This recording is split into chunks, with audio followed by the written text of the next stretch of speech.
முன்னோர்கள் கடைபிடித்தவை. சந்தோஷம் வீட்டில் நிலைத்திருக்க செய்யக்கூடாது என்ன? உப்பை தரையில் சிந்தக்கூடாது. பெண்கள் வளையல் அணியாமல் எதையும் பரிமாறக்கூடாது. பொதுவாகவே வீட்டில் நிம்மதி இல்லை என்றால் கோவிலுக்கு சென்று கடவுளை வழிபட்டு மனதை ஒருநிலைப்படுத்தி வருவது பலரது வழக்கம்.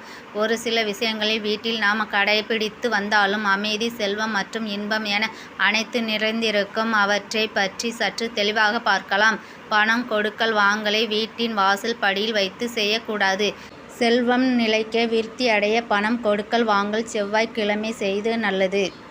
வாசல் படியில் உரல், ஆட்டுக்கல், அம்மி இவைகளில் உட்காரக்கூடாது. வெற்றிலை, வாழை இலை இவைகளை வாட விடக்கூடாது. வெற்றிலையில் தரையில் வைக்கக்கூடாது. சுண்ணாம்பு வெற்றிலை போடக்கூடாது. எரியும் குத்துவிளக்கை தானாக அணைய விடக்கூடாது. வீட்டில் யாரையும் சனியன் என்று திட்டக்கூடாது. ஏலவு என்றும் கூறக்கூடாது.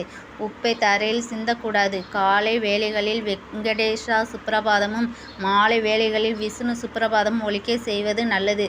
தினசரி துளசி மாடத்திற்கு விளக்கேற்றி 3 முறை வலம் வர வேண்டும். வீடுகளில் வெள்ளை புறாக்கள் வளர்த்தால் செல்வம் பெருகும். விளக்கை அமர்த்துதல் அல்லது மலையேற்றுதல் என்றுதான் சொல்ல வேண்டும், அணைப்பது என்று கூறக்கூடாது. வீட்டில் எப்போதும் பலவித ஊறுகாய் குறைவின்றி இருக்க வேண்டும். அன்னம், உப்பு, நெய் இவைகளை கையால் பரிமாறக்கூடாது. கரண்டியால் மட்டும் பரிமாற வேண்டும்.